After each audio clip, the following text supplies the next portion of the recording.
Alors, je pourrais me tromper, mais j'ai l'impression que Alfred Schroeder, assistant de Ronald Koeman, a beaucoup plus d'intelligence tactique à son arc que Ronald Koeman lui-même. Vous pourrez me dire en commentaire si je me trompe, mais c'est mon avis. Parce qu'avec lui sur le banc du Barça, aujourd'hui, on a vu un très beau Barça qu'on va débriefer bien sûr dans cette vidéo. Générique.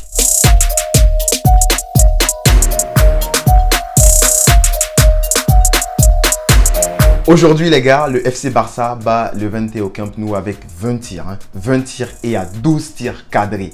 Des occasions franches, des occasions créées par les centres, par des décalages trouvés, notamment sur le côté de Serginho Dest, par des centres très tendus, côté Mingueza. Mais aujourd'hui, on voit un très bon Barça qui a su dominer la rencontre de long en large du début jusqu'à la fin.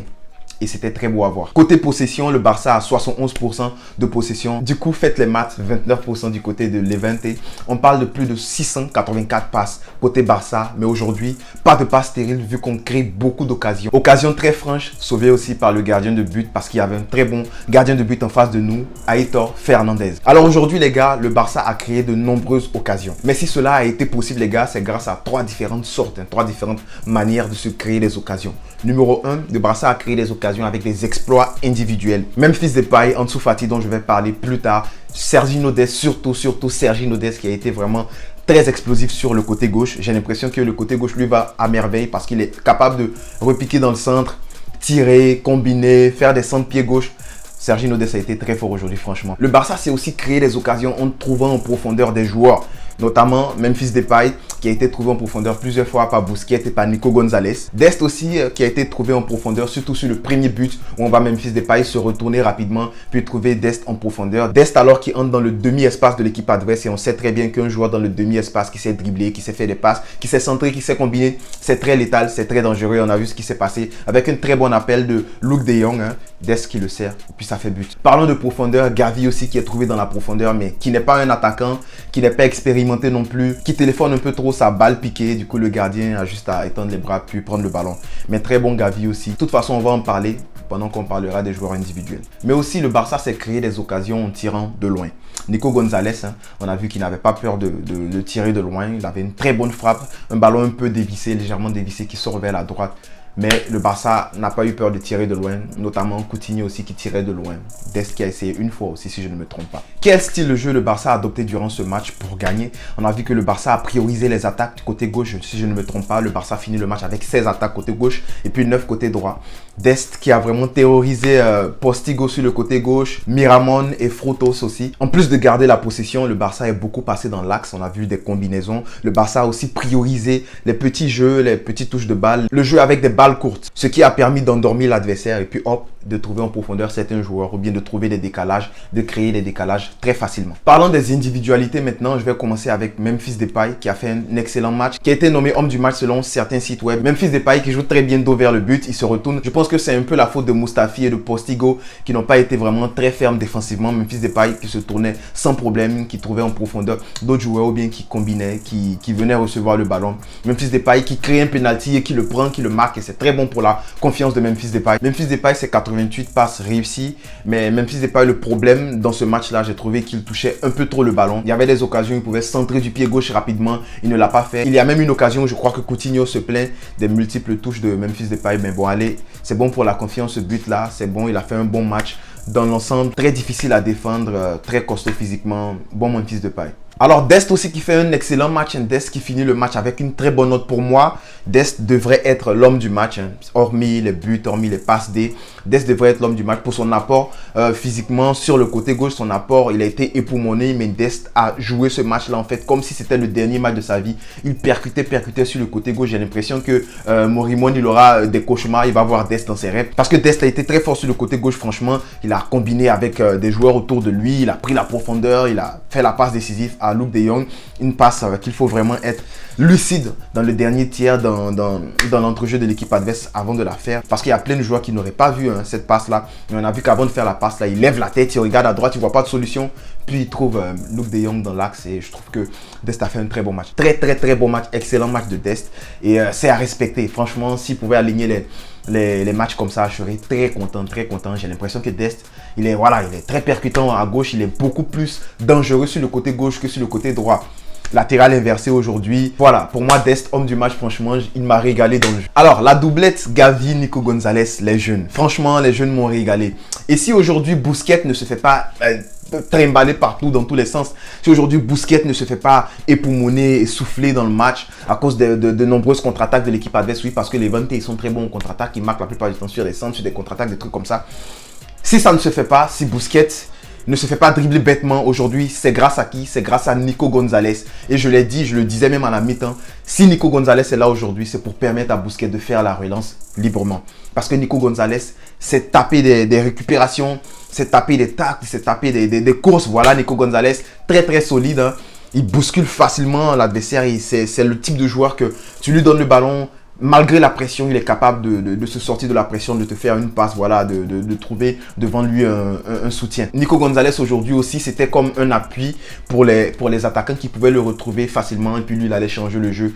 Il a joué en fait comme Busquets, mais avec plus de défense, avec plus de force, hein, avec plus de puissance en fait. Nico Gonzalez aussi qui tente sa frappe de loin, mais qui est légèrement dévissé, qui passe à droite. Voilà, Nico Gonzalez très solide et à côté de lui, tu vois un petit Gavi qui a beaucoup d'envie. Gavi qui même sur un corner, si je ne me trompe pas, ou un centre, qui met la tête, il est derrière le défenseur, mais Gavi vient, il met la tête. Je pense que c'était Mustafi devant lui. Il est très petit ce gamin là, mais il arrive à dévier un centre aujourd'hui que Luuk de Jong ne peut lui-même pas dévier. Franchement, c'était beau à voir Gavi qui pouvait marquer son but. Voilà, il a hésité, je ne sais pas s'il voulait faire la passe à Luuk de Jong ou il a téléphoné de toute façon son lob et puis voilà, le gardien l'a pris. Mais aujourd'hui, la doublette Gavi, Nico Gonzalez, franchement, j'ai adoré et j'aimerais franchement voir, un milieu avec Nico, Gavi et puis Frenkie de Jong, ou même avec Gavi, de Jong, Puig. On va parler de Puig tout à l'heure, ne vous inquiétez pas. Bon voilà, on va parler aussi de Coutinho parce que moi je pense que Coutinho m'a dessus dans ce match. C'est vrai que dans la globalité, le match était très bon du côté du Barça, mais il y a quand même des flops et moi, mon côté, je vais dire Coutinho.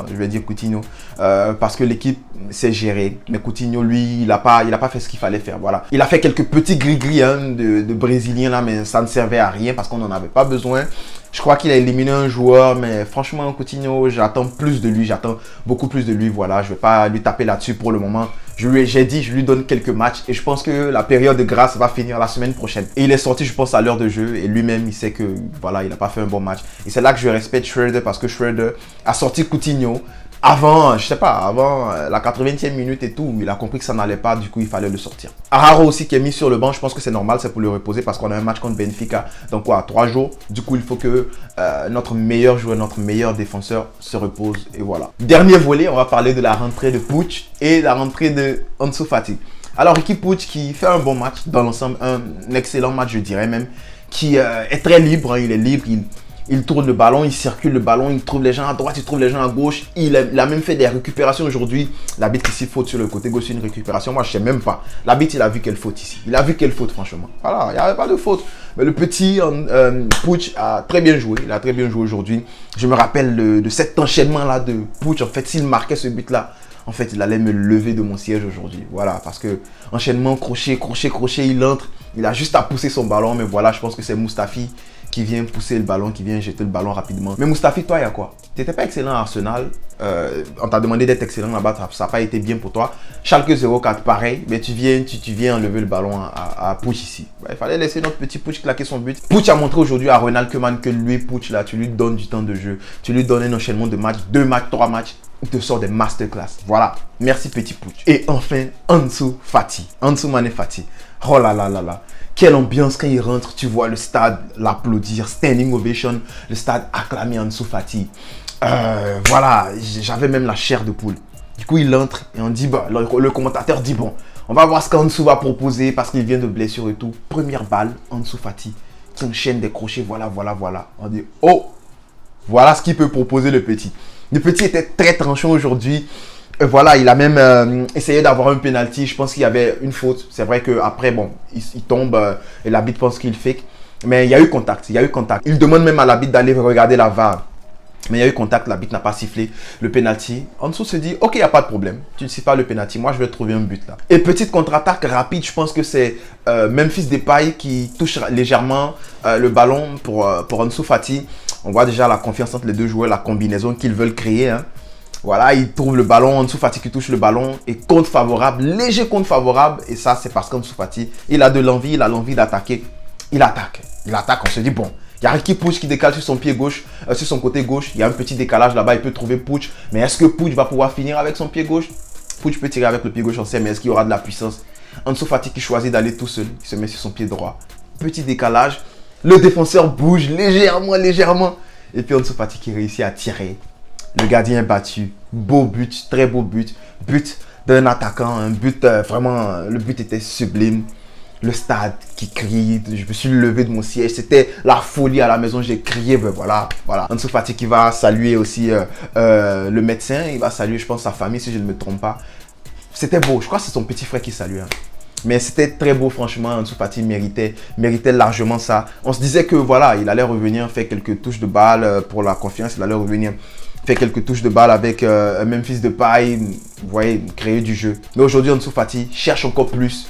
Il cherche le but. Voilà. Je suis très content. Franchement, je suis trop content. Je suis trop content. Je peux rester devant la caméra là et puis parler pendant une journée, les gars. Voilà. Mais je pense que je vais faire un live tout à l'heure. Voilà. Je vais faire un live. Du coup, connectez-vous. Il y aura un live tout à l'heure. Autre chose qui m'a plu, c'est Ter Stegen qui lui-même force son clean sheet.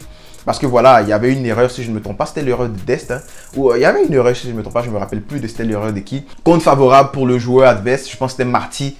Il essaie de tirer. Voilà, il essaie de tirer. Il tire. Hein. Il passe entre Busquets et Piqué. Il arrive à tirer. Mais voilà, Ter Stegen qui étend le pied encore, bon gardien, qui se rassure lui-même et puis qui force son clean sheet parce que ouais, ça aurait pu finir 3-1. On a vu de très beaux mouvements, des enchaînements de passes et tout. Et voilà, je le disais sur mon Twitter, c'est un match qui aurait pu finir facilement 7-0. Si les gars pêchaient moins devant les buts, si les gars marquaient, si les gars clouaient ce genre de but là. Du coup, vous dites-moi en commentaire qui est votre top du match, qui est votre flop du match. Moi, j'ai déjà dit, de toute façon, vous savez, je dis Coutinho flop. Je sais pas, hein, mais j'ai envie de lancer un live tout à l'heure pour écouter ce que vous avez à dire. Voilà, donc merci d'avoir regardé la vidéo. J'espère qu'elle vous a plu. N'oubliez pas de mettre un pouce bleu. Abonnez-vous si ce n'est pas encore fait. Parce qu'on vise bientôt les 15 000. Donc, let's go les gars. Visca El Barça.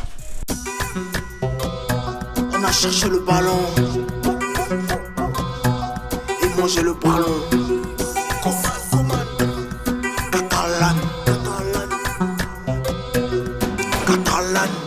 Nietzsche le catalan.